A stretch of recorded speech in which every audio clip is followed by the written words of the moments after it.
Hello friends, and welcome back to Storycraft's Kids, where we learn that working together makes everything better. Today, our story takes us high up into the Whispering Peaks, where the air is crisp and the mountain streams run cold and fast. Down in the valley, nestled between two mountains, were two of the most beautiful grazing spots imaginable. On one side was the sunny meadow, full of delicate purple clover and warm sunlight. On the other side was the green valley, offering cool shade and the tastiest, crunchiest thistle bushes. The only way to get from the sunny meadow to the green valley was by crossing the River Rumble. The river was far too wide and fast to swim, especially after the heavy spring rains. Spanning the River Rumble was an old wooden bridge, expertly built by an ancient shepherd long ago. This bridge was strong, but it was incredibly narrow, just wide enough for one creature to walk across safely at a time. This narrow path was home to our two main characters, two magnificent mountain goats named Blaze and Cliff. Blaze was known for his striking amber eyes and his speed. He always had to be the first goat everywhere. Cliff was famous for his long, sweeping horns and his strength. He believed his sheer size gave him the right of way.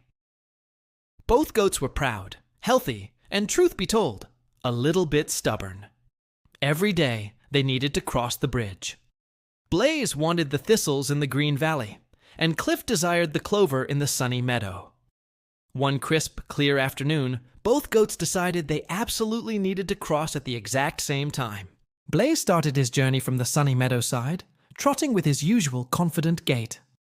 Cliff began his ascent from the green valley side, walking with slow, deliberate authority. Both goats were so focused on their destination that they were completely oblivious to the approach of the other. They met exactly in the center of the wooden bridge, over the terrifying roar of the River Rumble below. The bridge immediately felt smaller, and the rushing water seemed louder beneath their hooves. They stopped, nose to nose, their horns almost touching over the precarious wooden planks. "Excuse me, Cliff," Blaze snorted, scraping a hoof impatiently. "I was here first." Cliff narrowed his eyes, which were as grey as the mountain stone. "Impossible, Blaze. I set out before the sun reached the first peak." "I move faster than you, old friend," Blaze retorted, puffing up his chest. "Therefore, I reached the middle first. Step aside." "Step aside?" Cliff repeated, his voice echoing slightly beneath the bridge. "I am larger and carry more weight. It is safer for you to back up." Blaze refused to budge even an inch. His pride was a heavy weight on his shoulders, heavier than his horns. Cliff stood equally still, his body rigid. To back up would mean admitting he was the lesser goat, and that was unthinkable. "Listen, Blaze," Cliff declared. "The bridge is mine. If you don't retreat, I will push you." Blaze lowered his head in a challenging stance. "Try it, Cliff. We'll see who lands in the River Rumble first." And so, the great standoff began. They stood frozen, their eyes locked in a battle of wills, both refusing to yield the smallest piece of the narrow bridge. The sun began to dip behind the Whispering Peaks, casting long shadows that stretched across the valley.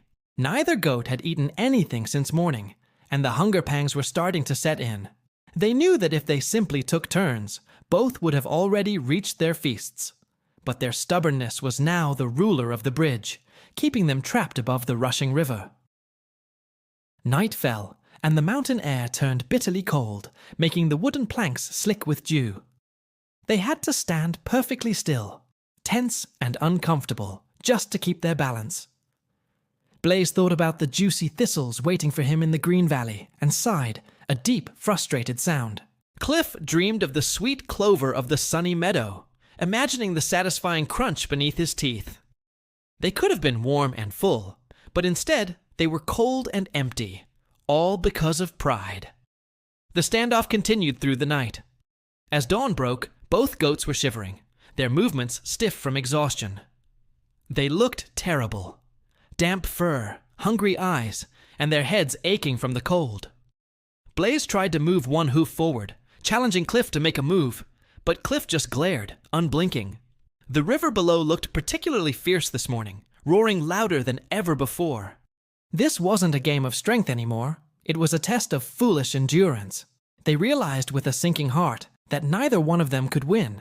If one tried to push the other, both would surely lose their balance and fall into the water. Their individual strength, combined with the narrowness of the bridge, had become their combined weakness. Blaze felt a dull ache in his stomach. He wasn't hungry anymore.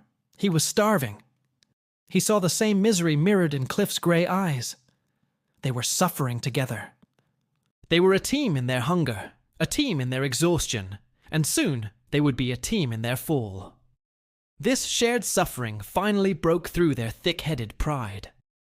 Cliff broke the silence, his voice weak. "Blaze, we are behaving like silly calves." "We are," Blaze admitted, his voice barely a whisper above the river's roar. "But I won't go back, and you won't either." "Then what choice do we have?" Cliff pleaded, his strong, proud posture beginning to sag.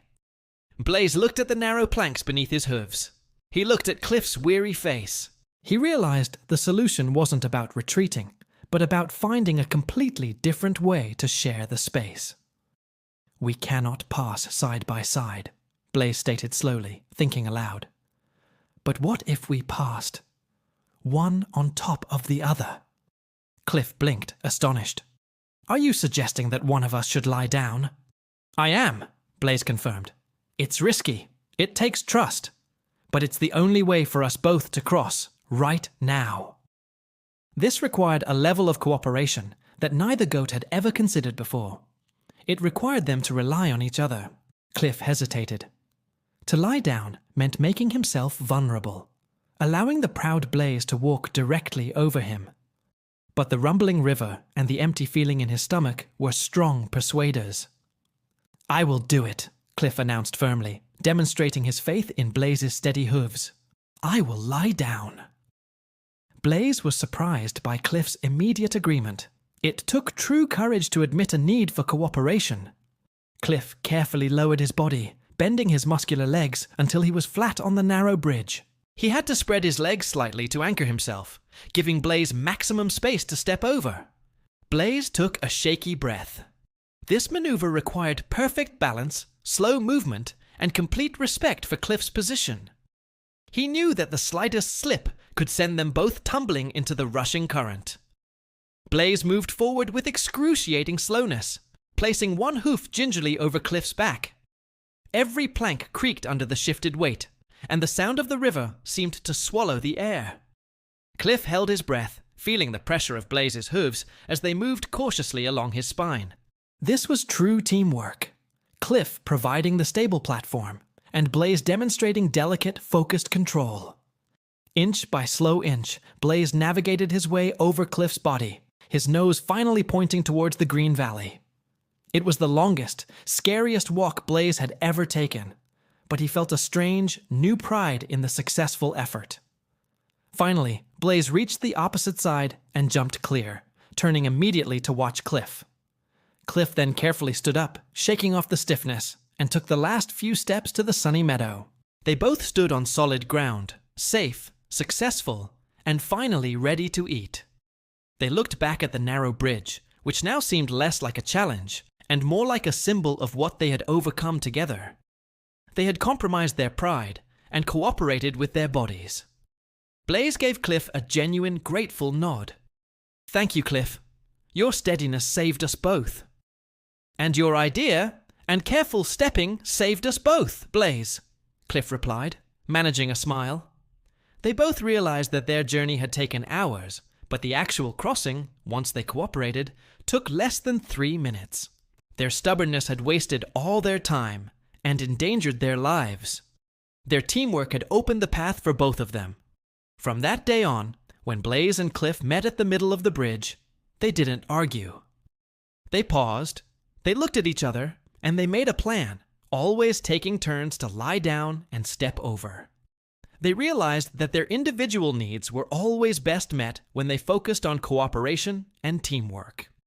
The greatest strength is not the ability to push, but the willingness to yield for the greater good of all. Remember, kids, when you meet a challenge, you don't have to face it alone. You don't always have to be first, or strongest, or fastest. You just need to be ready to compromise and trust the person next to you. Teamwork turns a risky obstacle into a shared success story. If the path is too narrow for just one person, it's wide enough for two people working together. Always look for the way to help, not the way to fight. The journey is always easier when we cooperate. If you loved the story of Blaze and Cliff, please give us a like and share this wonderful fable. And don't forget to subscribe to Storycrafts Kids for more amazing tales about cooperation and friendship.